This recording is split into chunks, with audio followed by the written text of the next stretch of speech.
شيغبا انت عدالت تاي او waxay fiicanta baasho ay tahay xasiloon tahay haday qabyaalad timaadaba والله hadaan cila soo qabiilnimo loo xisbiyo loo dhibaatayna aniga su'aal ما horta magaca taahir inaa bedelno waa laan ka bulay inaa u bixino waa hal mar olol iisug daahir ma maqlay hadda gabadha ma is maqasheen xaaladeeda ma ka waraysaa gabadha waxaa la geeyey Bumaaniya gabadha xaaladeeda miya booliska reportkii bay qortay hadda iidla cumar ka soo hadlay war iidlahaas waa beenaale ninka aniga nabar kidirahay laakiin waa shayana iidlahaas daahirow iidlaha aad sheegayso fiidiyowgii ugu horreeya uu kala kacay anuu igu soo caan bax anuu reaction kada wax hore waa iskiilo saaxib laakiin boqolkiiba boqol baan hubaa iidla sug soo waa kana iidla sug anaa huba boqolkiiba boqol anay ila soo hadashay saldhigga booliiskay joogtaa gabadhi kale sagalna waa loo yeeraa anaa huba taas xalay dhan waa waayey dowladda maraykanka aragta maanta inay qaabisho xalo dhan waa raadinaya iidlo salaam live baan ku jiraa iidlo عليكم السلام bro iidlo ma ka soo baxday masaajidka waan ka soo baxay hal mar live bay ma kartaa may maxaa dhacay ii ballami ninkii reactionkee ku soo caan baxa waaye may wax hore waa waxaas dhegeyso cabdidaanto ma taqaanaa cabdidaanto hadda kahor hooyadii soo cay waan xasuustaa maxkamadda u yimid asoo dhaaranaya adigu ku dhaaranaya maxkamaddii lagaa rabaa caaw anaga maxkamadda qiiga waa ogtahay hadda kahor soo kuu dhin anay keesa dilay karo anay keyga iga wareeji raalligelin bixi waxaan rabnaa gabadhii ani waxay ii sheegtay inay joogto booliiska inay joogto oo waxay ii sheegtay la wareysanaayo oo ii sheegtay report ay bixisay wixii u dhaceen adiga maxaa xog haysaa intaasaan inay shalay booliista tagtay report qortay reportkaasna wixii ka soo baxo laamaha amniga kama dambaysta ay nala wadaagi doonaan haye bay maaragtay ii sheegeen intaas waxa shalay ugu dambeysay aniga ma xalay ugu dambeysay ani markay ila hadlayso waa 3 saac ka hor ay saldhigga booliiska joogtay waa suurtagal sababtoo xalay maqribadii miyaa maqan mas'uuliyiin ay timaaday statement way qortay marka kulli maanta inay soo laabatana aad bay suurtagal u tahay laakiin wax kale oo ilaahay abuurtoon ka maqlay in haba yaraatee oo ka soo kordhay malaha aniga xaqiiga haye gabadhi kale ee tiri anaa walaalahay Afrika la jilaayay oo la sameeyay waxaan ma la soo qabtay inta xog ka ogtaa mise wili ma soo qaban may gabadhaas wali wax warkeeda ma maqlin cid raadsanaysa ma cid keesu qabtay dacwo aan ma arkin okay waayay ma xiraamisay ma dhagaysay maxaa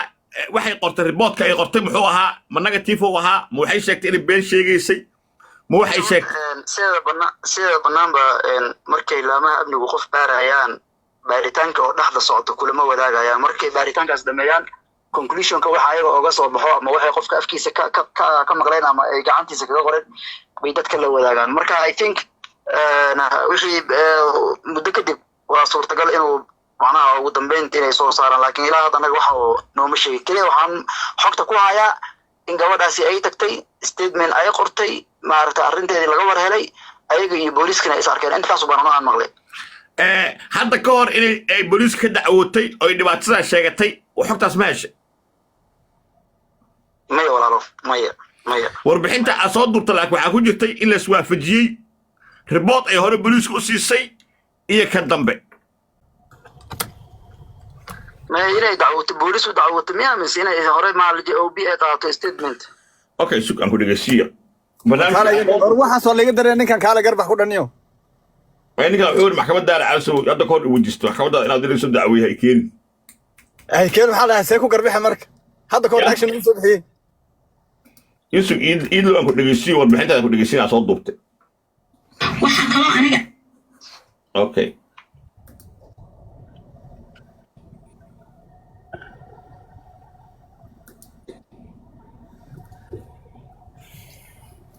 اوكي إلي way tagtay police stationka Pumwani way tagtay statementana way qortay si fiican waa loo soo dhaweeyay waa loola macaamilay wixii ma aragtay marka ay tabanaysana oo statementana waa laga qoray xilligii waxa ay dhaceen meeshii ay u dacwootay wixii oo dhan way sheegtay wixii oo dhan waa la iswaafajiyay marka insha allahu haye maxaa ka wadaa taas waxaa ka wadaa qodobkaas sheeg noo fasir haa sheeg igu soo celi halkaa waagii hore ay kiiska markuu dhacay meeshii u dacwootana way sheegtaa tiri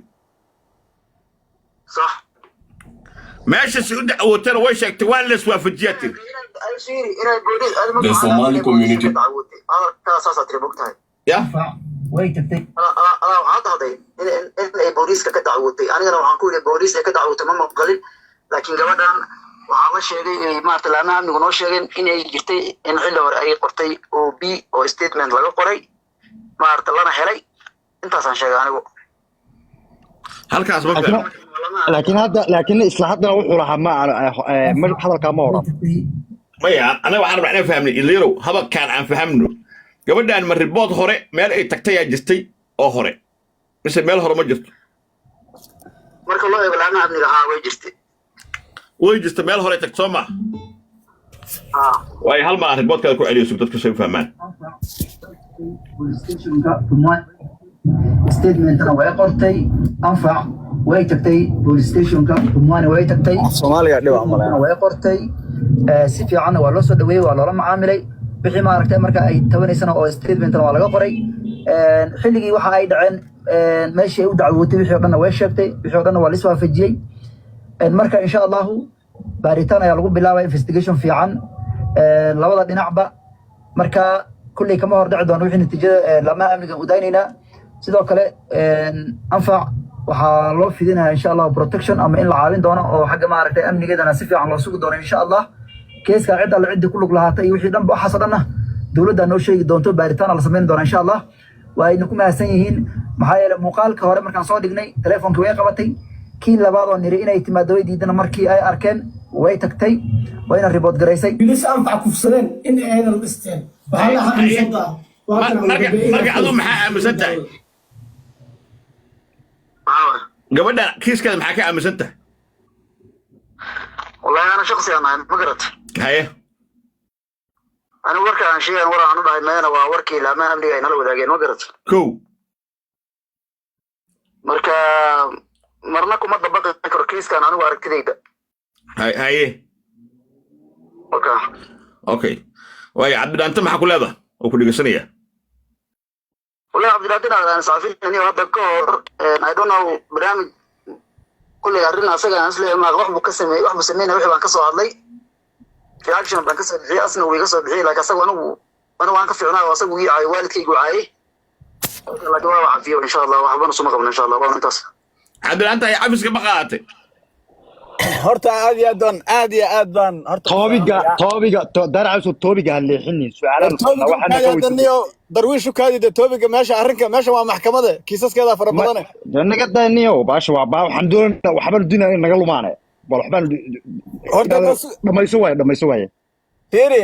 horta ninkaas idla waan salaamayaa markii ugu horeysay ma aha dadkii ugu horeeyay wuxuu kamid ahaa dad fara badan oo hadda waxa jirta TikTok iyo YouTube ka ku jira kulligood reaction-kayga ku soo caan bixeen ana iga hadli jireen 24 saac sheekha waxa la haniyo waan ku cafiyay waa reaction-kaagana waa qaatay wax hore ahayd maxkamadaana waa kiiskaas waa la laabtay ma garad waaye waa ma sada sheekh idlahay waa ku cafiyay waa si ka dhibay raalahow adun baa soo maagay haddana waa ku cafiyay مدحوين بالرول دار على سوما مغلسة دايرو اوكي وحيرية كذا هورتا عيد مبارك انا هوس عيدين فريسنا كل عيد مبارك قول سنة دقيقة horta daahirow aduu hadda imka su'aalayaal ku weydiinay waxbaa iska bariyeeshay waxaa tii aniga wixii maxkamadeeda yimaada ee dhiban waxaasi ama ha ku dhacaan ama yaysan ku dhicin ciddi dhiban ee timaada maxkamadayda anigu wadmada waan la wadaagaya wata hadal ku dhigtay sax okay waan qaatay taas okay taa markaaynu ka nimaadno arrinka kiiska gabadha markaan u soo gallo arrinka kiiska gabadha bataatanba aniga waxyaalo fara badan oo madmadow igaga jira waana ku sheegaya waxaa ka mid ah horta goorta muuqaalka haddii raggani gabadha ay kufsadeen tusaale ahaan aniga iyo adiga haddaan maanta ku heshinayaan gabadh kufsanno oo gabadh dhibaatayno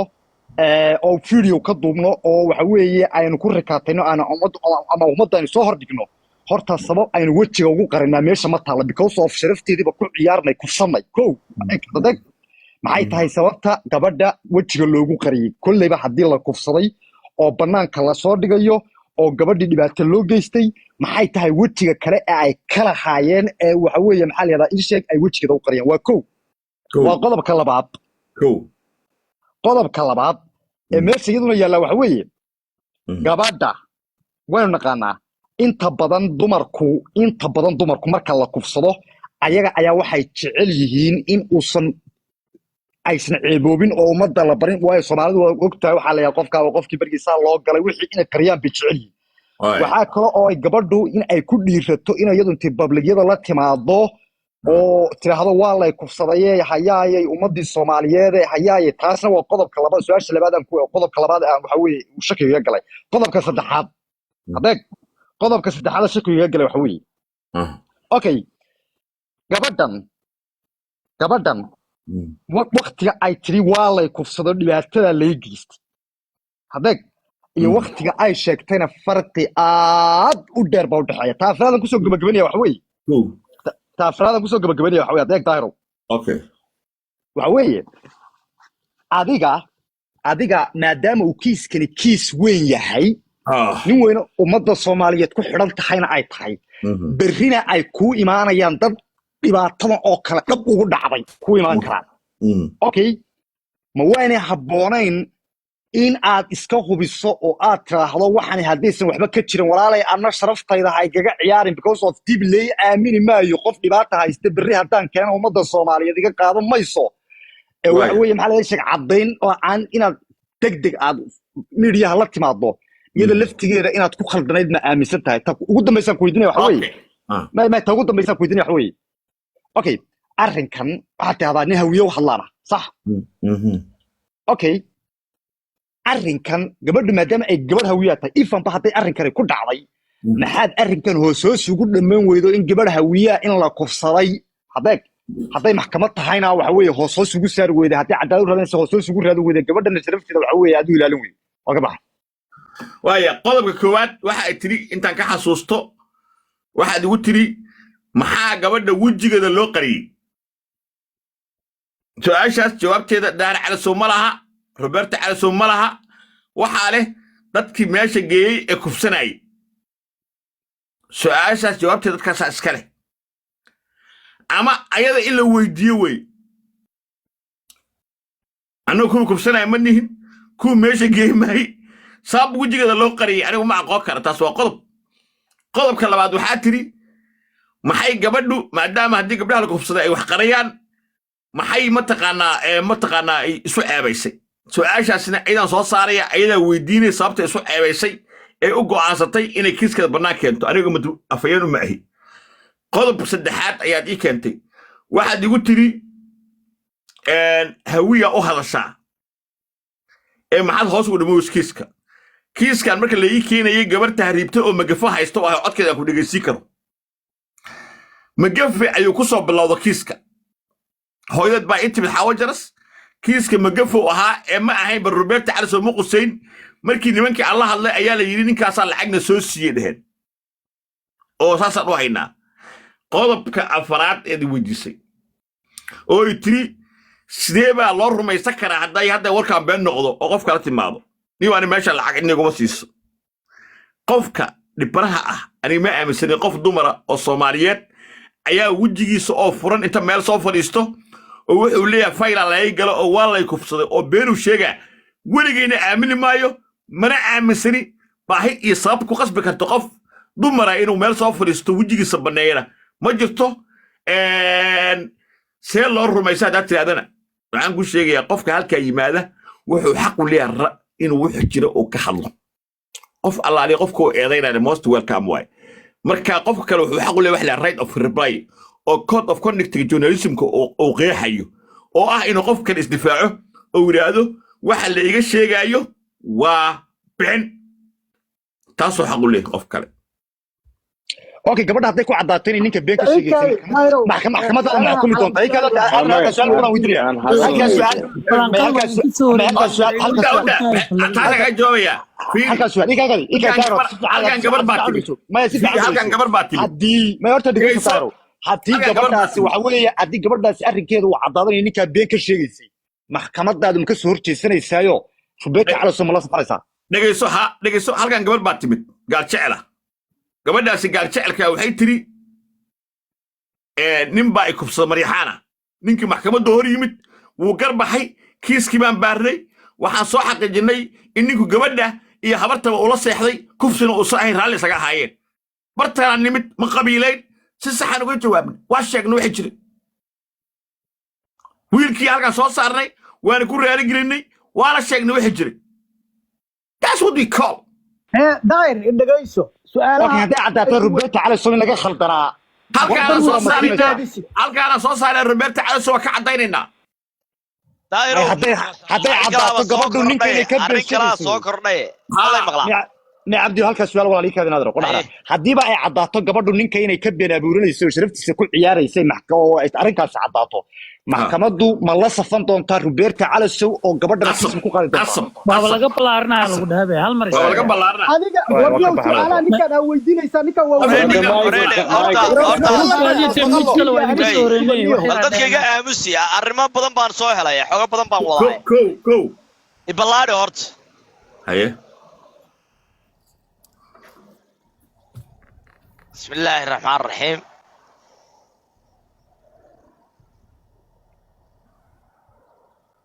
كادي اوي ماشي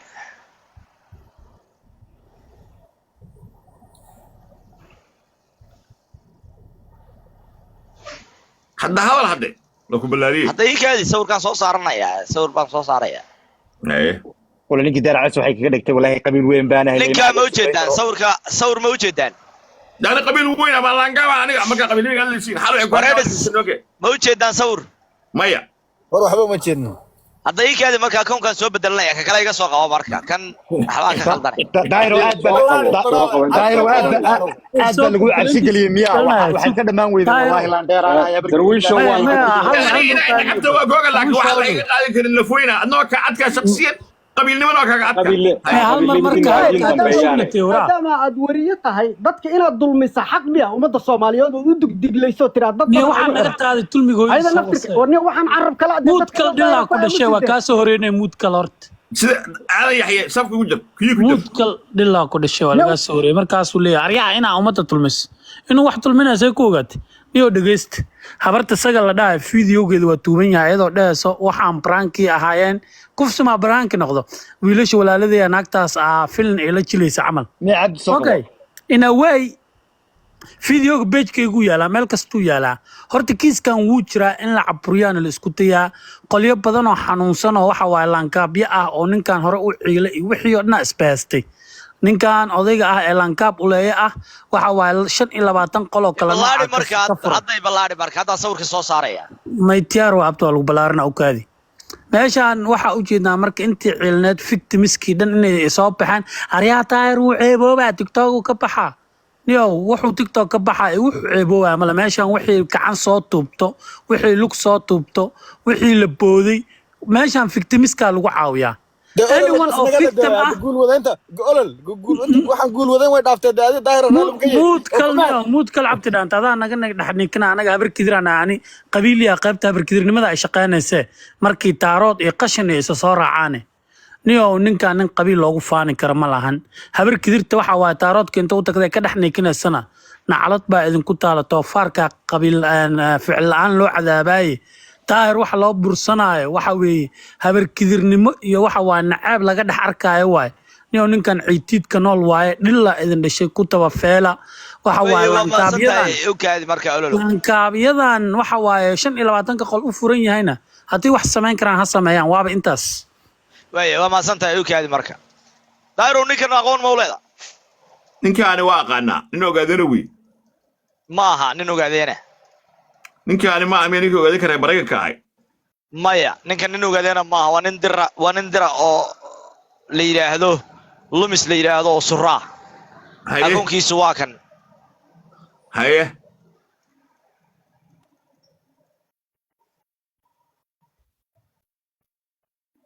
akoonkiisu waa kaa haye lumis haye Chelsea Roberto Calaso laba nin baa ka dambeeyay nin ogaadeen ah oo bahgariya haye oo la yiraahdo Baba Khan haye oo anfac guursaday Baba Khan ninkaas way Baba Khan iyo ninkan nin suraa oo la yiraahdo lumis waa ninkan lacagta oo u diray gabadhan haya lacag badan buu gabadha siiyay waya ninkan arrin Baba Khan xalay qolkayga uu yimi laakiin lumis ilaa hadda lama hayo lumis waa nin dirax oo suraa gabadha uu qabay anfac bay isqabeen arrinta meesha lama keenin Baba Khan aan markaati kaaga laakiin ninkan ma ogi laakiin Baba Khan horta aan sheekada kaaga dhaco bilow ilaa dhamaad haye xogta aan soo helay 2022 Roberto Calaso sawirka bedel waxa isjecel iikaadi sawirkiisa aan soo celiyay Roberto Calaso waxay xiriir lahaayeen gabadha la yiraahdo anfac Roberto Calaso kadib aduu anfac buu Muqdisho ugu tagay way isguursadeen markuu soo laabtay shanbari kadib anfac waa furay anfac markuu furay ninkan la yiraahdo Baba Khan oo nin dira oo suraa ba anfac guursaday hada fiiri ninka la yiraahdo Roberto Calaso iyo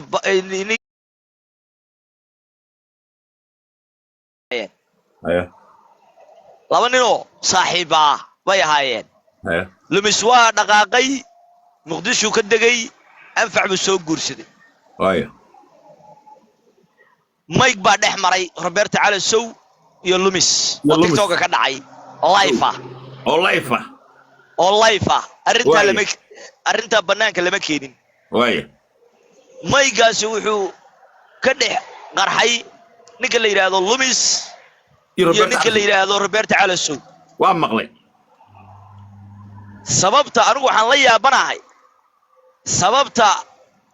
loo keeni waayay lumis loo keeni waayay maxkamadda oo arrintan kiiska wax looga weydiin waayay ma laga yaabaa inuu lumis arrintan uu isagu qayb ka ahaa isagoo kaga cadgoosanaya Roberto Calaso maadaama Roberto Calaso iyo lumis ay ahaayeen laba nin oo saaxiiba oo isu dhow oo lumis waliba uu guursaday xaaskii Roberto Calaso macquul ma tahay arrintan waxbaa jira horta anfac waxaan weydiiyey maanta anfac meesha lagu kufsaday ee kugu dareed kufsiyo badan baa gabadha lagu sameeyay inta ay hadda ay hordhaca war ku helayo waxaan ku yiri kufsiga kugu xumaa sheeg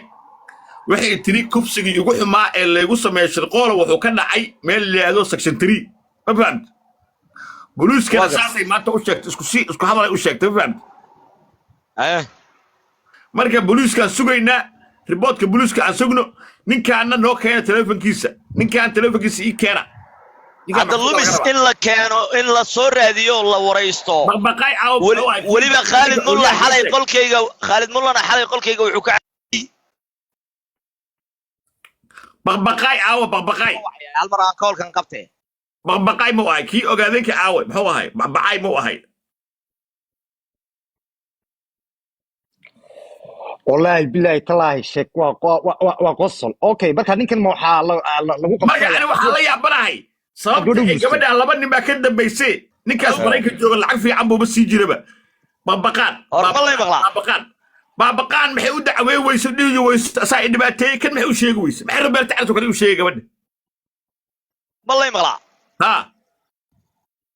waxaan kaloo aanan hadda oo la soo gudbiyay oo aan ka tagay inuu lumis anfac u geeyay gabadha la yiraahdo sagal oo yiraahday gabadhaasi ha kula shaqayso isagaana isbaray anfac iyo sagal arrintani meesha ay ka qurunsan tahay ilaa hadda lama baadhin arrintan ana soo ogaaday hawshan waxa la rabaa in si qoto dheer loo galo lumis in la keeno la waraysto anfac afkeeda kama sheegin la yiraahdo Baba Khan lumis maysan sheegin sababtay anfac u sheegayso raggii kale Roberto Calaso ka dambeeyay maxay tahay sababta Roberto Calaso kaliya meesha loo keenay maxay tahay sababta labada nin looga hadli waayay maxay tahay lumis ninka la yiraahdo Baba Khan xalay qolkaygu yimi markii aan arrinta galay Baba Khan wuxuu yiri waxay ahayd gaal friendtayday ahayd saaxiibaanu ahayn laakiin maysan ahayn xaaskayga marna ma guursan buu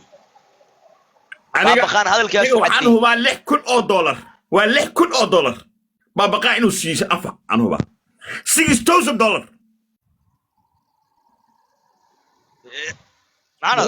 muxuu siiyey $6,000 markaa wuu qabay soo maaha $6,000 inuu siiyey iyo inuu qabay labadu waa hubaa ما قبل قبلنا واحد هاي لا فيري أنا كينا فيري لقي سنة يسوع بابا أنا كأوجادين كأوليان كأمريكا يجوجو يا يومنا وتيجي جري درت المكاي ويمت لعنا وسينا يكون لحكن أو مرأة هاي أرين كلا أولي شيء جت أو هو كل عنا كتابك أنكم مرأة كتابك قرآن كريمك هذه اللي يكين عنك أنت كسراي gabadha la yiraahdo anfac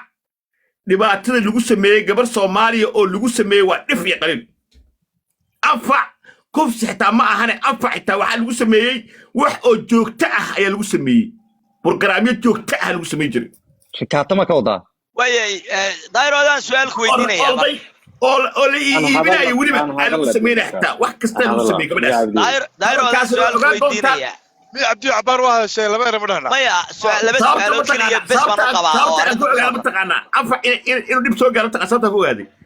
حتى الجبر يا ما هو رد جوكتي وحيت المركز جيب تحت ويني. أيده هو رد سمارت. مركز سرت سمارتي. كلجيت إضاءة والله أنا بقول شيء فق. سامحنا يا جلا يدي أويس أوش أسيا الله تعالى ما هي أوش أنا أوصل الله ونطاح. واضح ما يستطيع. دايرو سؤال بكويدين. محل واحد كنا عجبناها إيموشنال محل كنا oo dumarka ku dhac maxaa leedahay qofka markuu oo stress ma xanuunka dumarka Soomaaliyeed oo dhan baa qabay xanuunkaas batrol oo hal mar iikaadi hal su'aal baan weydiinaya war kan binaadam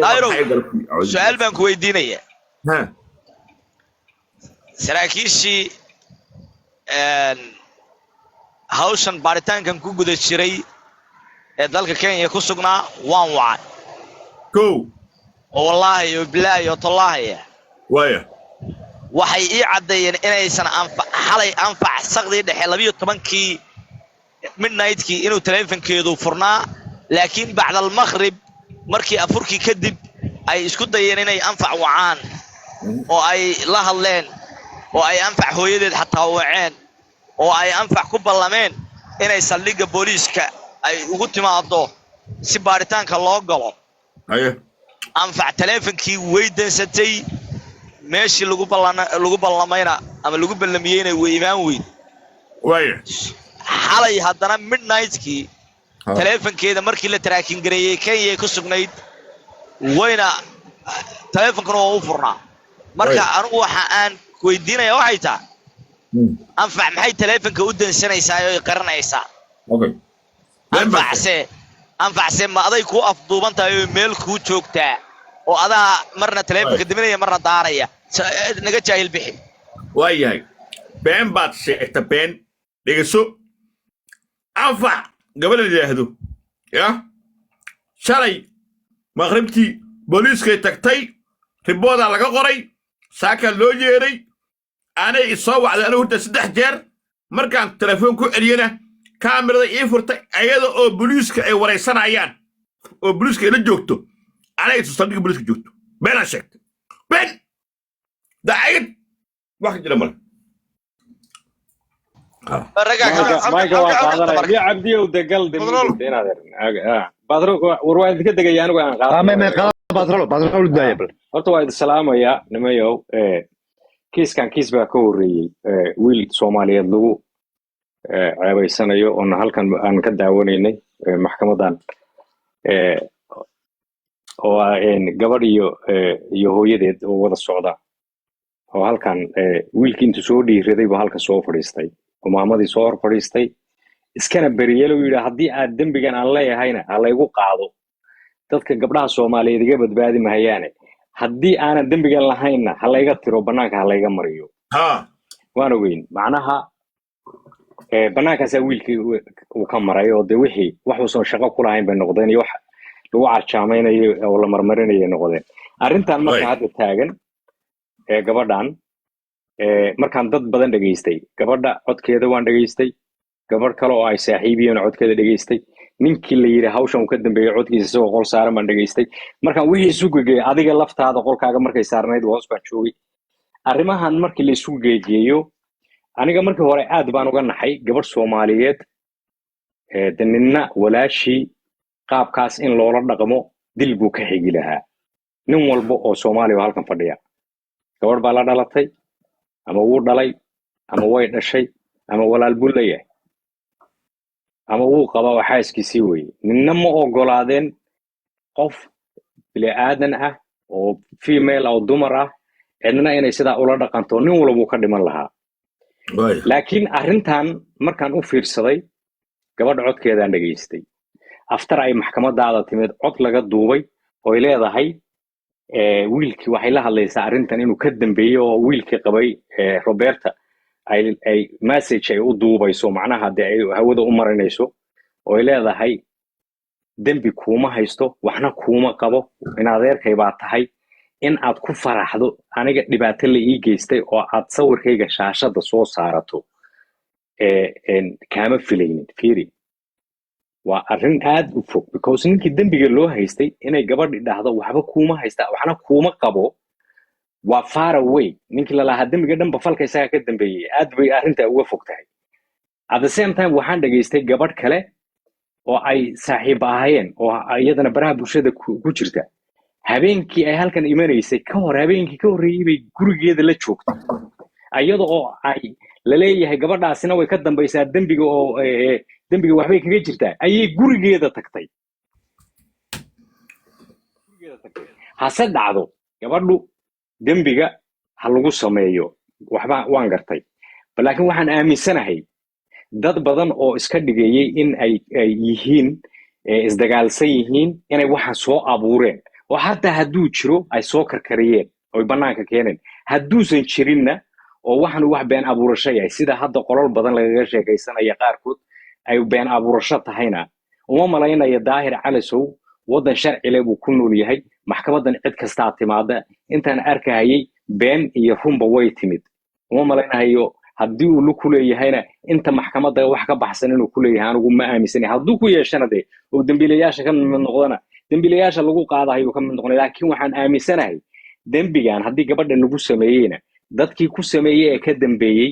dawladda Kenya iyo dawladaha kale ee ay ku nool yihiinba hala maxkamadaha la soo saaro banaanka hala keeno haddii uu yahay been abuur ay gabadhan iyo dad kale ka dambeeyana waxaan huuhaayahayna ayada iyo wixii ka dambeeyay wixii ku lug leh iyo wixii soo duubay iyo wixii codka galiyay iyo wixii la ogaa iyo kurtigood xabsiga hal la geeyo dambigana hal lagu qaado sababtoo ah baraha bulshada waan dhageysanaa dad Soomaaliyeed baan nahay mid beenoo hore ka horeysay haddana tii ku xigtay been baa leeyahay mid waxa iman do rag le waa la kufsaday baa iman doona marka dambe oo anigana waa la soo kufsaday sida gabdhihii oo kale oo lacag iyo magac raadinaya kuwa waxaan ogeyn maalmihii aad qoliya gaala ah jiro Soomaaliya iska ilaaliya aad lahayd dad halkan intay yimaadeen yiri gaalaan ahayo waa la gaaleeyay see loo gaalaynaya qof aqlima no waxaan u arkaa in ay tahay dadku wax walba isugu jiraan mangaab qof walba ilaahay maskaxdiisa wax buu siiyay in uu isku controli karo in wax ku garan karo dad waxa jira marka aan midnaba ahayn oo kolba dhinacii loo badan yahay raacayo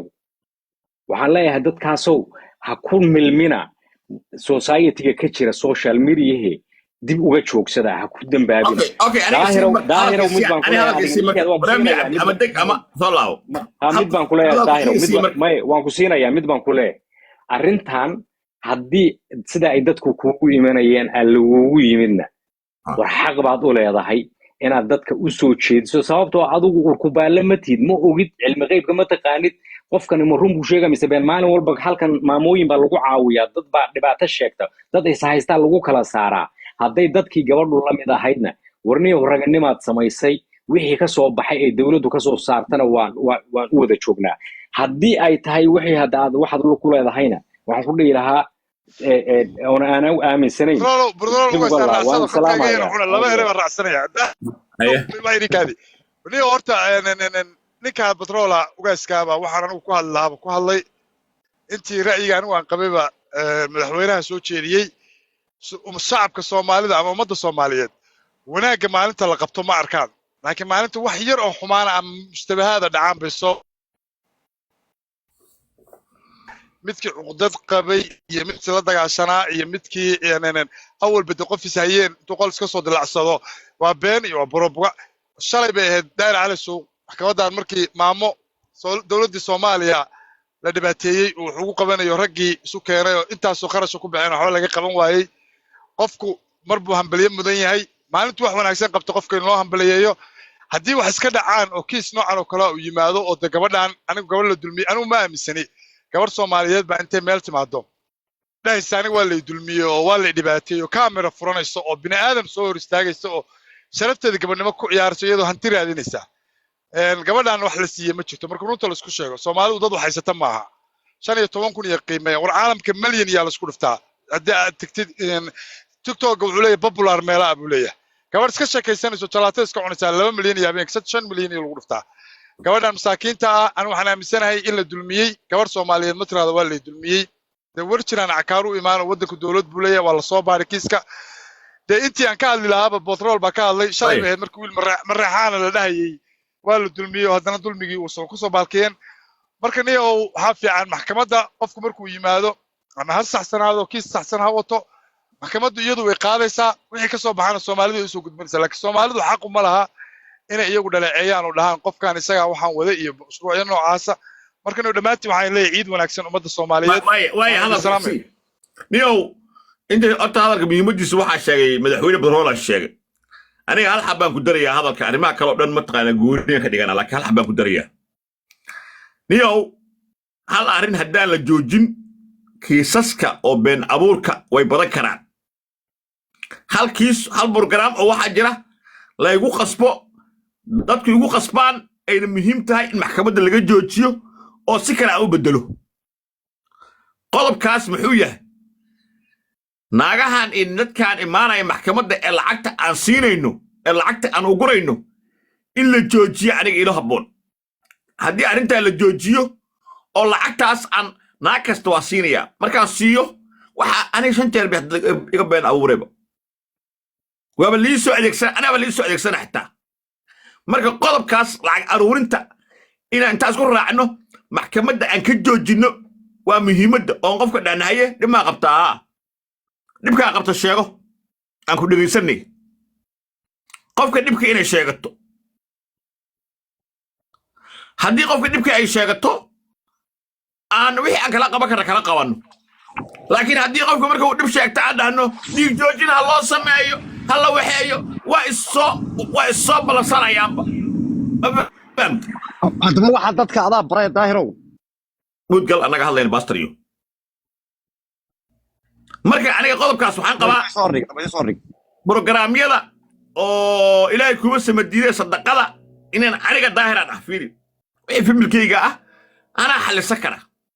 qofkan u arka qof maskiina oo dhibaato xoog ay haysato anaa xallisa kara sadaqada jibkayga kala bixi karaa dadkaan uga qaadi karaa laakiin anigu waxaan qabaa sadaqadan aan maalin kasta aruurinayno ood nagu qasbaysaan wixii maanta kadib aan ku dhawaaqno in maxkamadda laga joojiyey dadka ayaan lacag la siin sababtuna waa idiin sheegayaa arrimahaas kaliya ma ahtaa dadka TikTok nala isticmaala waa dad wada baahan haddii maanta ay adigu loo soo diro qof 10 libaax waxay u maleeyaan inaad dhirigtay ayaga dhan waa bannaan baxayaan waa wareey 10 libaax baa loo diray ilaahay kuma samadiide mataqaanaa maantaasoo dhan waxbaa la siiyey oo ishoodaaba qataraba marka qofkii aan rabno mataqaanaa si kale nu caawinaa jirta wali lacagtii wali ma soo dhiciniyo lacagtii wali ma soo gaadhin lacagta dhiig joojinta meel khaldan baad ku dartay lacagta dhiig joojinta aan bixino aan joojino haddii sadaqaa u baahannahay oo rabno inaan qayr aan shaqaysano okay arrinkaa joojintiisa way fududahay arrinkaa joojintiisa horta way fududahay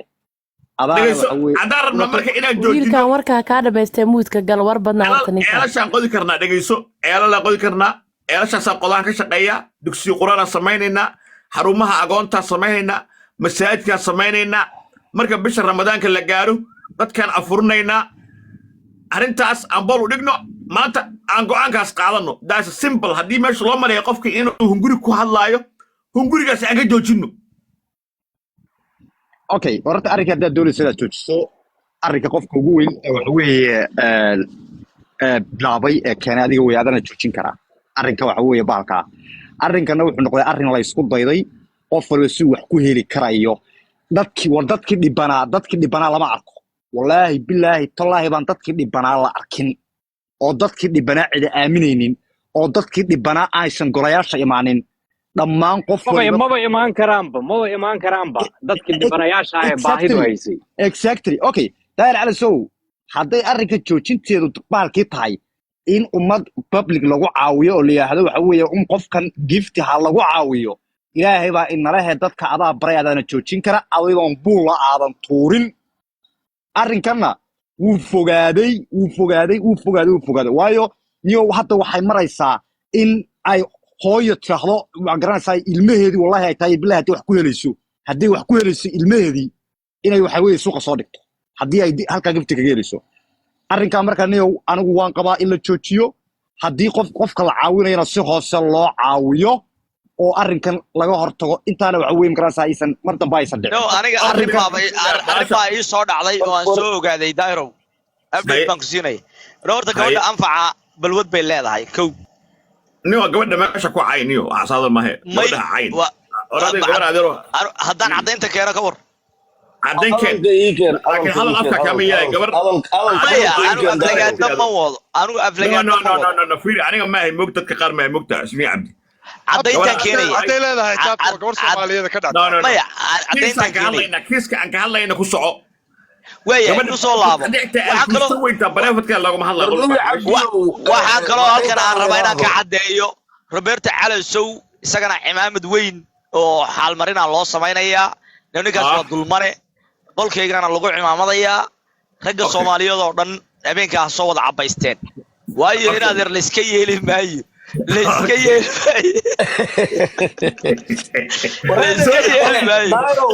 arrinta abaabul xabiib cabdi waa abaabul